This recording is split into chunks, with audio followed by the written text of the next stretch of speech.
Hai there, apa kabar? How are you? Halo, gimana kabarnya? Kali ini aku mau review novel thriller lagi. Setelah beberapa kali kayaknya aku review novel fantasi. Ya, karena sebelumnya aku sempat hangover sama novel thriller yang aku baca. Karena mind blowingnya itu bener-bener kayak wow. Lagian novel thriller aku juga stoknya udah habis gitu kan ya. Ini sebenarnya nggak penting sih, tapi kenapa aku ngomong di sini? Yang mau aku review adalah Follow Me Back-nya Ave Ginger. Nah, first impression aku setelah baca novel ini tuh jiwa fangirl aku tuh menjerit-jerit. Kenapa gitu loh? Kenapa dia itu membuat dunia tuh yang deket banget sama aku?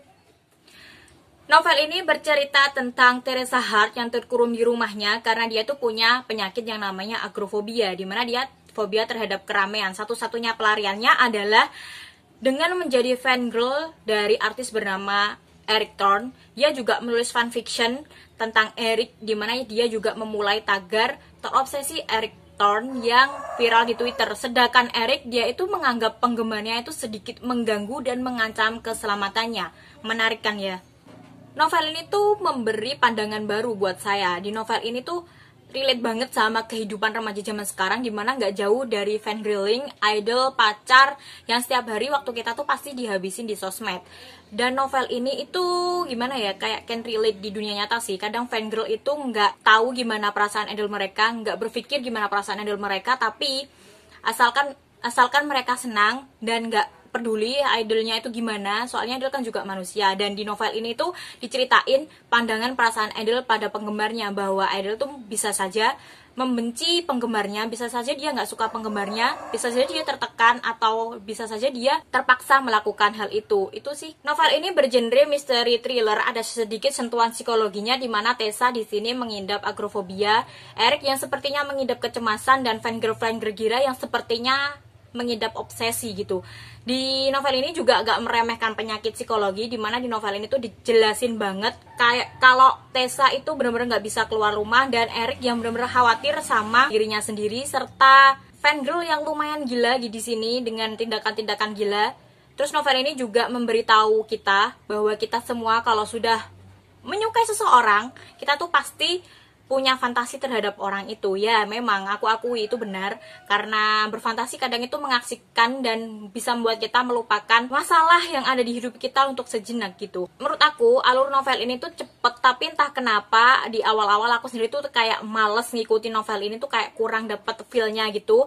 Tapi di beberapa bab terakhir itu baru berasa feel-nya gitu. Kayak serunya tuh baru ada di akhir-akhir cerita. Narasinya sendiri itu cukup unik, dimana di awal bab dan di beberapa bab itu kita akan dikasih kayak hasil wawancara penyelidikan, dimana di wawancara ini kita tuh bakal dikasih tahu, kayak dikasih rahasia gitu, apa yang bakalan terjadi di bab selanjutnya. Strategi yang cukup unik untuk membuat pembaca nggak bisa berhenti baca, alias terus ingin membalik halamannya karena pengen tahu apa yang terjadi. Pembagian narasi dan dialognya sendiri 50-50. Narasinya juga dibagi dari sudut pandang Eric dan Tessa, dimana di dua sudut pandang ini kita akan disuguhi kehidupan yang jauh berbeda dengan segala perasaan yang berbeda dan juga penyakit mental yang berbeda. Oke, menjelang akhir dari novel ini itu ada plot twistnya, dan plot twistnya itu sangat tidak terduga dan membuat aku tuh sempet kayak bingung gitu. Ya, namanya juga plot twist, dimana dibuat untuk membingungkan pembaca lah ya. Endingnya sendiri tuh tipe-tipe ending yang gantung gitu. Aku nggak bakalan bilang endingnya kayak gimana karena bakal spoiler banget, karena novel ini tuh duologi.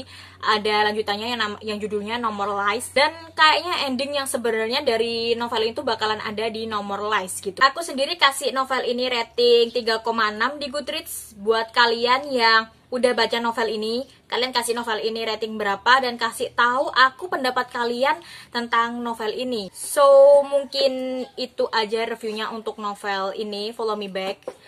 Buat kalian yang baru aja datang ke channel ini, jangan lupa untuk subscribe dan klik lonceng notifikasinya, dan sebarkan ke teman-teman kalian yang suka buku. Jangan lupa untuk tonton review-review aku lain dan video-video aku yang lainnya ya. See you next video guys, bye-bye.